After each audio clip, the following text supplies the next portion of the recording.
My name is Frank Morrison, and at 52 years old, I thought I understood loyalty. I was wrong. For 28 years, I've owned Morrison Construction in Columbus, Ohio. We're not the biggest outfit, but we're honest, reliable, and last year we cleared $3.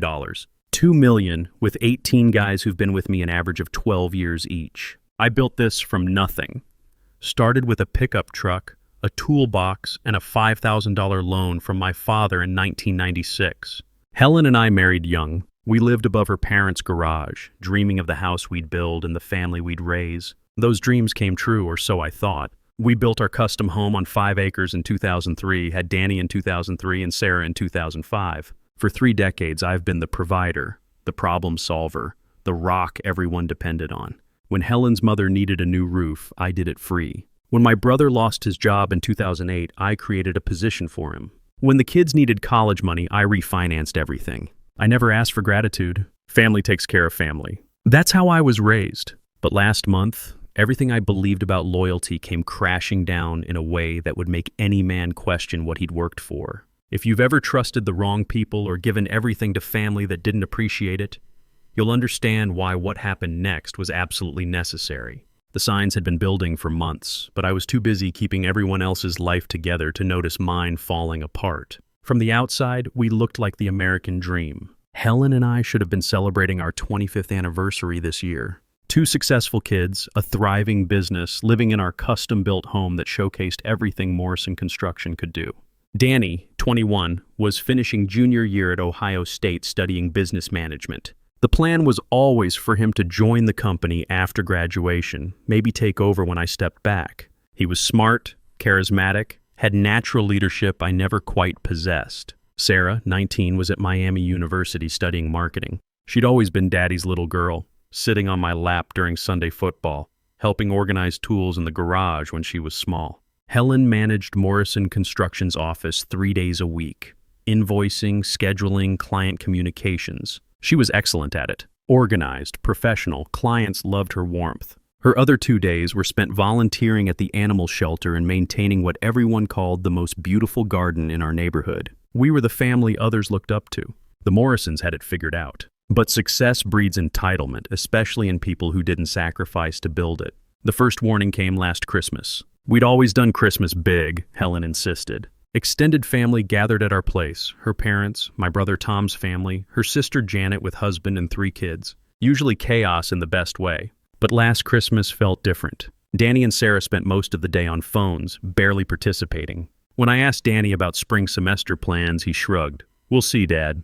Things might be changing." Helen seemed nervous, almost guilty. She kept steering conversations away from family business and future plans. January brought the Riverside Shopping Center project, a $1, $8 million commercial build, the biggest contract Morrison Construction had ever landed. I was putting in 12-hour days, coordinating architects, managing subcontractors, ensuring every detail was perfect. This job could set us up for the next level. While I poured everything into securing our family's future, strange things started happening at home. Helen began taking phone calls in private, stepping onto the back porch or disappearing upstairs. When I'd ask who called, she gave vague answers.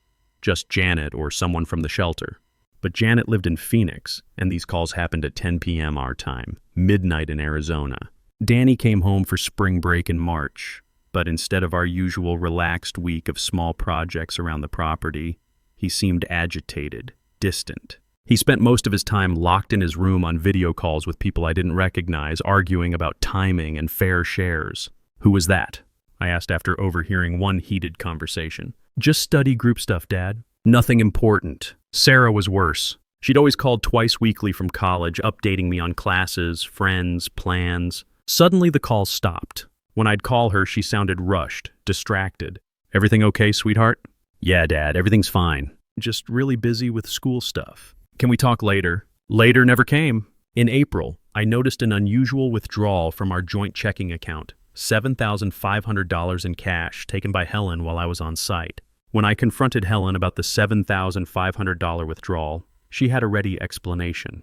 My mom needed help with medical bills. You know how proud she is. She didn't want to ask you directly. I knew Helen's mother. She was proud, but she also had excellent insurance and a comfortable pension from her 30 years teaching elementary school. Still, I nodded and let it go. Family helps family, right? But something nagged at me. I'd built a successful business by paying attention to details, and the details weren't adding up. 2 weeks later, I found another withdrawal, $3,200, also cash. This time, Helen claimed it was for Sarah's sorority dues and textbooks. When I called Sarah to ask how her new sorority was going, she sounded confused. Sorority? Dad, I'm not in a sorority. I told you that last semester. They're way too expensive. That night, I sat in my home office staring at our bank statements. Over the past 4 months, Helen had withdrawn $18,400 in cash, always while I was working, always with explanations that seemed reasonable until you looked closer. I called Helen's mother the next morning. "Frank, dear, how are you? Helen said you've been working yourself to death on that big project." "I'm fine, Mrs. Patterson. How are you feeling?" "Helen mentioned you had some medical expenses recently." "Medical expenses? Heavens, no, I'm healthy as a horse. Haven't seen a doctor in 6 months except for my regular checkup." My stomach dropped. I thanked her and hung up, my hands actually shaking. For 25 years, Helen had never lied to me about anything significant. Now she was lying about money, about family, about things that mattered. That weekend, while Helen visited her sister in Dayton, I did something I never thought I'd do. I went through her personal belongings like a detective investigating a crime. In her dresser drawer, beneath old photo albums, I found a manila folder I'd never seen before. Inside were printed emails between Helen, Danny, and Sarah, along with what looked like legal documents.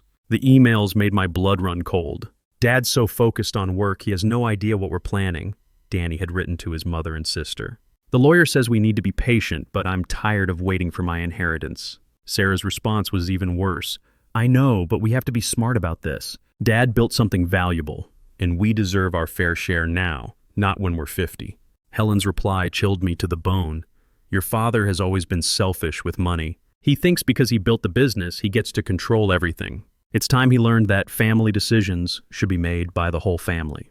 The legal documents were consultation notes from Brennan and Associates, a law firm in downtown Columbus that specialized in estate planning and family business transitions. The notes discussed strategies for involuntary business succession and protecting family assets from single-owner control. They were planning to force me out of my own company. I sat on our bedroom floor reading about my family's betrayal in black and white. These weren't strangers trying to steal from me. This was my wife of 25 years and the 2 children I'd sacrificed everything to provide for. The worst part? The $18,400 Helen had withdrawn was apparently funding their legal fees. They were using my own money to pay lawyers to destroy me. I spent the next hour photographing every document with my phone, my hands steady despite the rage building inside me. 28 years of building something from nothing, and my own family wanted to take it away. The legal consultation notes revealed their full strategy. Danny would claim he had been promised 40% ownership when he graduated college. Sarah would argue she deserved 20% as compensation for emotional labor and future involvement in the business. Helen would demand 30% as my spouse and business partner. Together, they'd have 90% control of Morrison Construction. I'd become a minority owner in my own company. Their plan included forcing me to take a salary instead of owner's distributions, limiting my decision-making authority, and eventually pushing me into early retirement so Danny could modernize the business. The lawyer had even suggested they could claim I was becoming mentally unstable due to work stress, potentially triggering a competency evaluation. But the detail that made my blood boil was a handwritten note in Helen's careful script.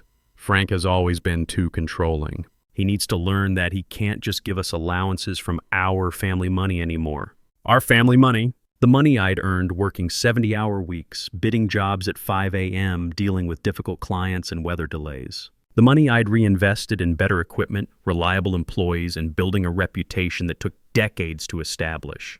According to my wife and children, none of my work mattered. They deserved equal ownership simply because they were related to me. I put the documents back exactly where I found them and walked downstairs to my workshop. I needed to think, and I always thought clearest when my hands were busy. But as I picked up my tools, a cold smile spread across my face. They wanted to play hardball with a contractor. They had no idea what they were up against. Monday morning, I called my accountant, Bill Hendricks, who'd been handling Morrison Construction's books for 15 years. "Bill, I need you to prepare complete financial documentation for the business. Everything, profit and loss statements, asset valuations, debt obligations, the works. And I need it done quietly."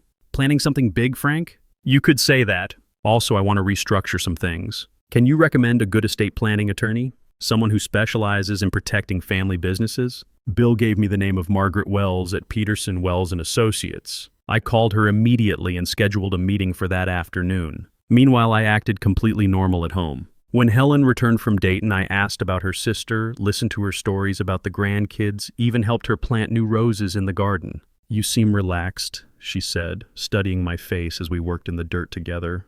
"The Riverside project going well?" "Better than expected. Should be finished ahead of schedule and under budget."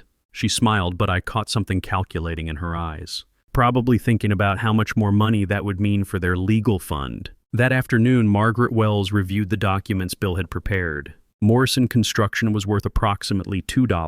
$4 million in assets with $680,000 in outstanding debt. Net worth, $1.72 million. "Your family has no legal claim to ownership," Margaret confirmed. "The business is yours, built before marriage, and you've maintained separate business accounts. But if they're planning what you've described, they could make your life very difficult. What do you recommend? We get ahead of this. Restructure everything legally before they can file anything. Create an irrevocable trust. Establish clear succession planning, and document your intentions explicitly." "How long?" 2 weeks if we move fast. "Do it." Over the next 2 weeks, I lived a double life. During the day, I worked the Riverside project and met with Margaret Wells to restructure everything. Evenings, I played the role of devoted husband and father while my family plotted against me. Margaret worked fast. We created the Morrison Family Trust with me as sole trustee, transferred all business assets into it, and established ironclad succession planning that protected the company from any hostile takeover attempts. The beautiful part, everything was perfectly legal and documented. If my family wanted to challenge it, they'd have to prove fraud or incompetence. Impossible when I had Margaret's documentation showing sound business reasons for every decision. Meanwhile, Helen, Danny, and Sarah continued their secret meetings. I'd catch fragments of whispered phone conversations, notice them quickly changing subjects when I entered a room. They thought they were being subtle. Danny came home for a long weekend in early May, supposedly to help with yard work. Instead, I watched him take photos of our property, probably for asset valuation. He even measured the square footage of our workshop and garage. "Planning a home improvement project?"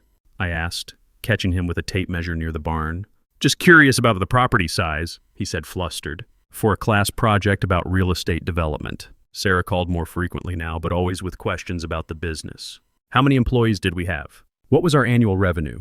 Did I ever plan to retire?" "Just interested in the family business," she'd say when I asked why she suddenly cared. Helen became bolder, suggesting I should think about succession planning and maybe bring the kids into decision-making more. "They're adults now, Frank. They deserve to know about their inheritance." I'd nod thoughtfully and promise to think about it, all while knowing exactly what inheritance they'd be getting. The trap was set. All I needed was for them to make their move. Memorial Day weekend 2024. Both kids were home, and Helen had suggested we have a family meeting to discuss important matters. She claimed she wanted to talk about summer plans and college expenses. I knew better. Saturday evening after dinner, Helen asked me to join them in the living room. Danny and Sarah sat on the couch, looking nervous but determined. Helen took the chair across from me, a folder in her lap. "Frank, we need to talk about the future," Helen began, her voice taking on that tone she used when she thought she was being reasonable. "The kids are adults now, and they have concerns about their place in the family business." "What kind of concerns?" Danny cleared his throat. "Dad, I've been thinking about this for months. I'm graduating next year, and I want to join Morrison Construction, but I want to be a real partner, not just an employee working for you." "And what does real partner mean to you, son?" Sarah jumped in. "We think the business should be owned by the whole family, not just you. It's not fair that you make all the decisions about something that affects all of us." I leaned back in my recliner, the same chair where I'd read bedtime stories to both of them, helped with homework, celebrated their achievements. Now they were sitting across from me like a hostile board of directors. "Helen, you've been awfully quiet. What's your position on this?" She opened her folder, and I saw copies of the same legal documents I'd photographed weeks earlier. "We've consulted with an attorney, Frank. We know our rights. Danny deserves ownership for his future contributions. Sarah should have a stake in her inheritance. And as your wife and business partner, I should have equal say in major decisions." The moment had arrived. 28 years of sacrifice, and this was my reward. I sat quietly for a long moment, studying the three people who'd betrayed me. They expected anger, shouting, maybe threats. Instead, I smiled. So this is what you've been planning with Brennan and Associates. How long have you been meeting with them? The color drained from Helen's face. Danny and Sarah exchanged panicked glances. How did you, Helen started, know about your secret legal consultations? The $18,400 you've withdrawn from our joint account to pay for them? The emails you've been exchanging about forcing me out of my own company? I pulled out my phone and showed them the photos I'd taken of their documents. I've known for 6 weeks. Every meeting, every strategy session, every plan to steal what I built. Did you really think I wouldn't notice? Danny tried to recover. Dad, it's not stealing. We're family. We deserve... Deserve? I stood up, and for the first time in this conversation, I let some real emotion show. You deserve what exactly? Danny, you've never worked a single day of construction in your life. Sarah, you've never shown any interest in the business until it became valuable. And Helen, I looked at my wife of 25 years. You think 3 days a week of answering phones makes you an equal partner in something I built working 70-hour weeks for 3 decades? Helen's voice turned cold. We're not backing down, Frank. The lawyer says we have a strong case. Really? What case is that? Force me to give you ownership of a business that legally belongs to a trust I established 3 weeks ago? The silence was deafening. That's right. Morrison Construction is now owned by the Morrison Family Trust. I'm the sole trustee with complete authority over all business decisions and asset distribution. Sarah's voice was barely a whisper. You can't do that. I already did. Helen was frantically flipping through her legal documents. The lawyer said you couldn't just transfer assets to avoid family claims. Your lawyer was right if I'd done it to avoid legitimate claims. But I didn't transfer anything to avoid your scheme. I restructured for estate planning purposes after discovering my family was plotting against me. I walked to my desk and pulled out a thick folder Margaret Wells had prepared. Every transfer is documented and dated. Bank records show exactly when I discovered your first lie about your mother's medical bills. Security footage from our bank shows when you withdrew money for legal fees without my knowledge. Your own emails prove this was a coordinated conspiracy. Danny's confidence was crumbling. This isn't fair, Dad. I'm your son. I should inherit the business. You're absolutely right. You should inherit something. According to the trust documents, when I die, you and Sarah will each receive $50,000. Helen gets the house and $100,000. Sarah gasped. That's it? But the business is worth millions. The business will be donated to a scholarship fund for underprivileged kids who want to learn construction trades. Kids who actually appreciate opportunity instead of demanding it. Helen shot to her feet. You can't be serious. This is our family's future. No, Helen. This was our family's future before you decided to steal it. Now it's the future of kids who will work for what they get. The room erupted. Danny started shouting about lawyers and lawsuits. Sarah was crying, demanding to know how I could do this to my own children. Helen threatened divorce as if that scared me anymore. I waited for the noise to die down. Here's what's going to happen. Danny, you're no longer welcome at Morrison Construction. Find another career. Sarah, your college tuition payments stop immediately. Get student loans like everyone else. Helen, you're fired from the office. Clean out your desk Monday. Helen was on her phone within minutes calling their lawyer. I could hear her frantic voice from the kitchen. He moved everything into a trust. Can we challenge it? What do you mean it's legal? Danny paced the living room like a caged animal. This is insane, Dad. You're destroying our family over money. I'm not destroying anything over money, son. You destroyed this family the moment you decided to conspire against me instead of talking to me. Sarah tried a different approach, the same manipulation that had worked on me for 19 years. Daddy, please! I'm sorry we hurt you, but this is too extreme. We can work this out. For a moment, looking at my little girl with tears in her eyes, I almost wavered. Then I remembered her email calling me selfish, demanding her fair share of money she'd never earned. You want to work it out? Fine. Apologize publicly to your mother for dragging her into this scheme. Get jobs and pay back the $18,400 you stole for legal fees. Show me 1 year of actual work and respect, and we'll discuss your future with the company. We didn't steal anything, Danny snapped. That was Mom's money too. No, it wasn't. It was Morrison Construction's money that I pay your mother as salary. Money she embezzled to fund your conspiracy. Helen returned from the kitchen, her face pale. The lawyer wants to see all your trust documents. He says there might be ways to challenge this. I reached into my folder again and pulled out another document. Here's a copy of everything. Save yourself the consultation fee. Your lawyer will tell you the same thing mine told me. This trust is bulletproof. We'll fight this, Helen declared. We'll take you to court. With what money? You just lost your job, Danny's not getting any more support, and Sarah's college fund just disappeared. Good luck affording Brennan and Associates without my income. The reality was starting to sink in. For 25 years, they'd lived off my success without ever considering what would happen if that support disappeared. I looked at each of them one last time as a family. Here's what's going to happen. You have until Sunday night to decide if you want to be part of this family or continue being conspirators against it. What does that mean? Helen asked. It means you can accept that I built Morrison Construction, I own it, and I'll decide what happens to it. You can apologize for trying to steal from me, respect my authority as the head of this household, and maybe, we can rebuild some trust. Danny crossed his arms. And if we don't, then you can find somewhere else to live. All of you. Sarah's tears turned into sobs. You'd kick us out? Your own children? My own children tried to steal my life's work. My own wife lied to me for months while funding a conspiracy with my own money. At this point, I'm not sure what family means to any of you. Helen's voice turned vicious. You're going to regret this, Frank. I'll divorce you and take half of everything. I almost laughed. Half of what, Helen? The house belongs to the trust. The business belongs to the trust. My retirement accounts are separate assets from before our marriage. You can have half of our joint checking account, about $3,200 after your unauthorized withdrawals. The blood drained from her face as she realized what I was saying. That's right, divorce me and you'll get almost nothing. Stay married and you get to live in this house and receive an allowance from the trust as long as you behave yourself. An allowance? Danny sputtered. You're treating us like children. Children don't conspire to rob their parents, Danny. Children don't hire lawyers to steal family businesses. You want to be treated like adults? Start acting like adults who respect the man who sacrificed everything for your futures. The room fell silent except for Sarah's crying. You have 48 hours to decide. Sunday was the longest day of my life. I worked in my shop, staying busy while my family huddled together, frantically making phone calls and having whispered conferences. Around noon, I overheard Helen on the phone with her sister Janet in Phoenix. Can we stay with you for a while? Frank's lost his mind. What do you mean you can't afford it?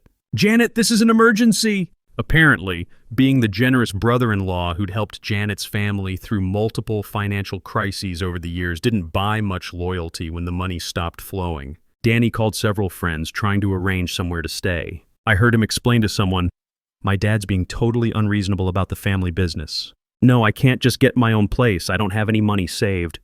21 years old and never held a real job. That was my fault for making life too easy for him. Sarah spent most of the day crying and trying to reach her college friends. Can I borrow some money for next semester? My dad cut me off. I know it's a lot to ask.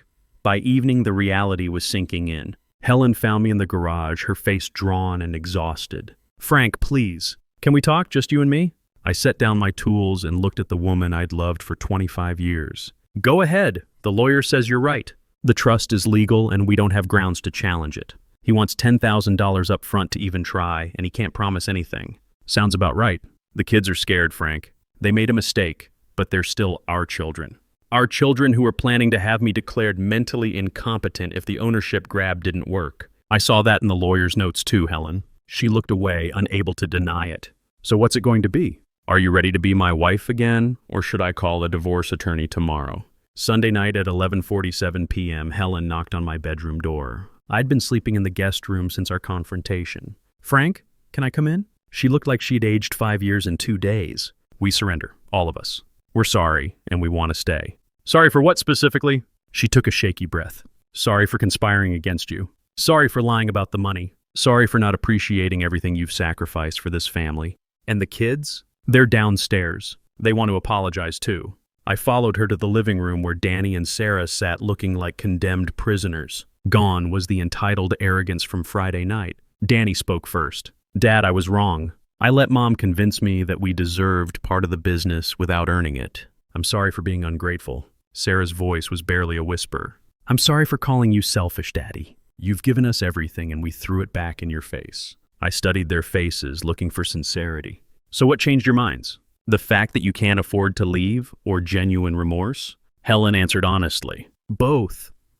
We realized how dependent we've become on your success and how wrong we were to take it for granted.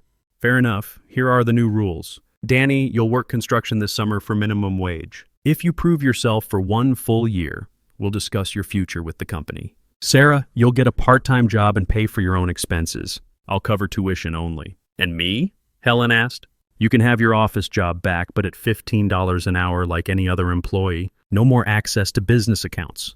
You get an allowance for household expenses, which I'll monitor. Danny started to protest about minimum wage, but Helen cut him off. We accept all of it. One more thing.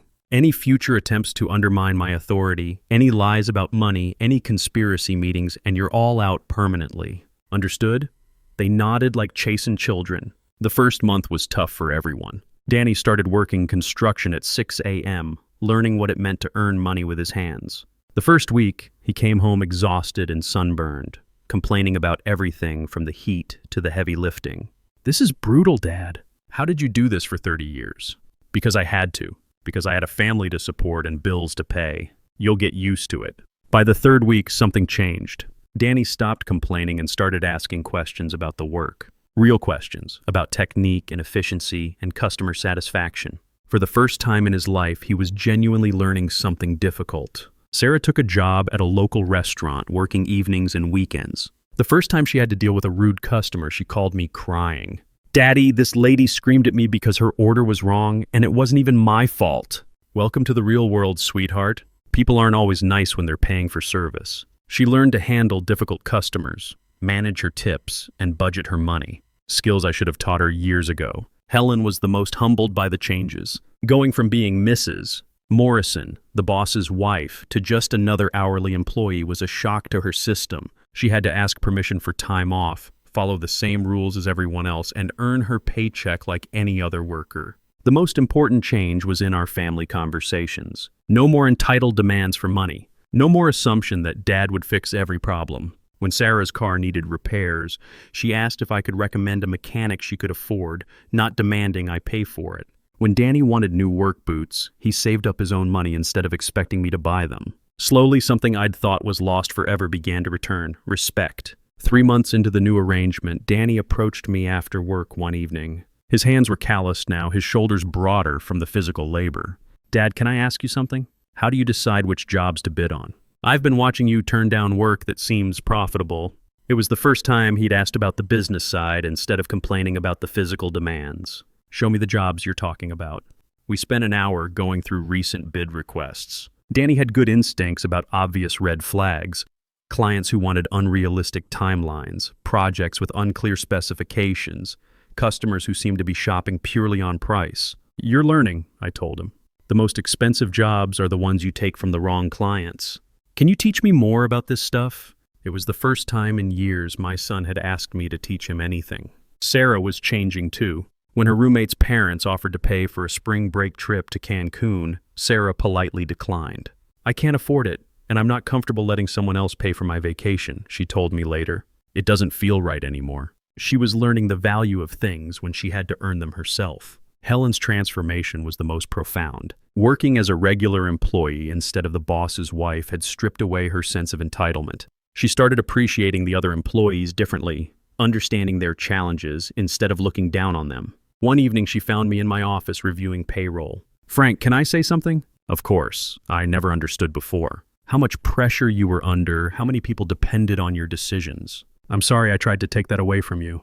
It was the first genuine apology she'd given me in months. 6 months after our confrontation, Morrison Construction landed the biggest contract in company history, of $4 million.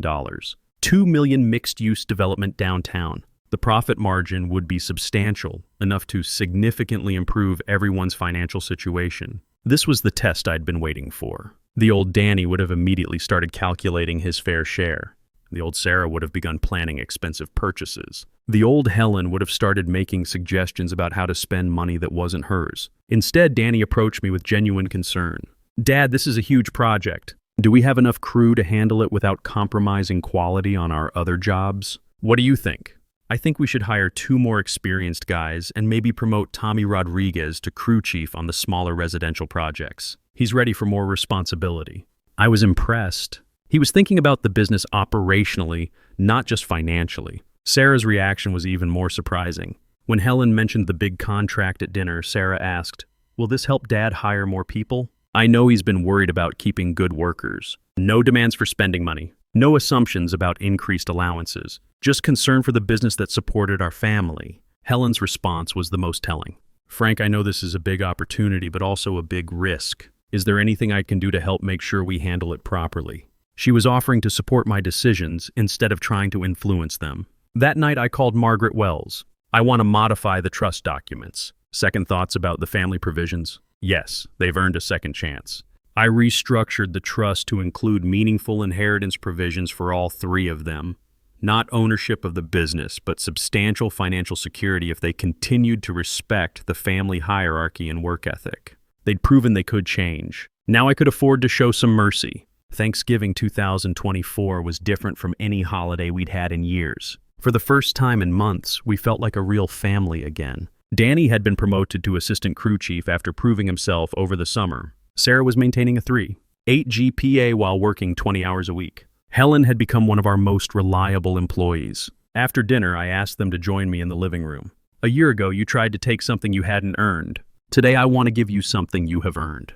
I handed each of them a copy of the revised trust documents. Danny, when I retire or die, you'll inherit Morrison Construction, but only if you've worked in the business for at least 5 years and proven you can run it responsibly. Until then, you'll earn increasing ownership shares based on performance. His hands shook as he read the documents.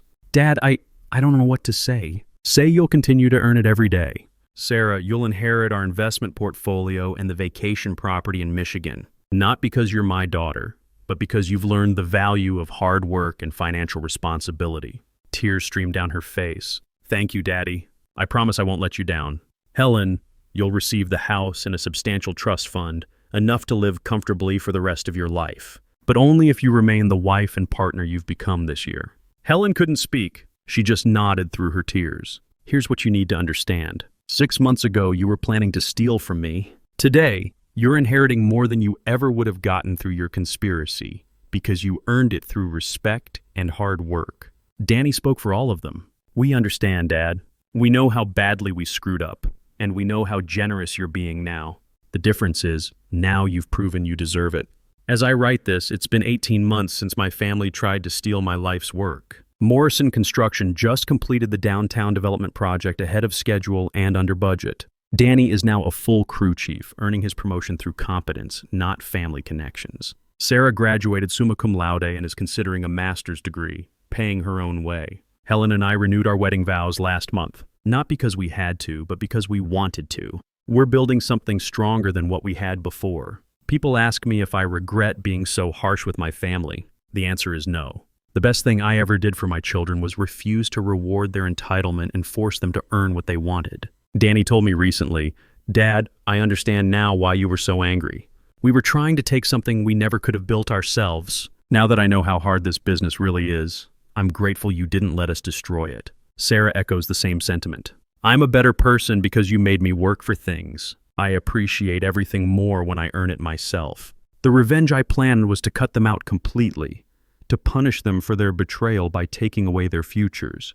But the revenge I got was better. I got my family back, improved and grateful for what they'd learned. Sometimes the most powerful revenge isn't destroying someone. It's refusing to enable their worst impulses until they become the people they should have been all along. My family tried to take my business through conspiracy and manipulation. Instead, they learned the value of honest work, earned respect, and discovered that loyalty is something you give, not something you demand. Morrison Construction is stronger than ever. My family is stronger than ever. And I sleep better at night knowing that when I do pass this business on, it will be to people who truly understand what it's worth.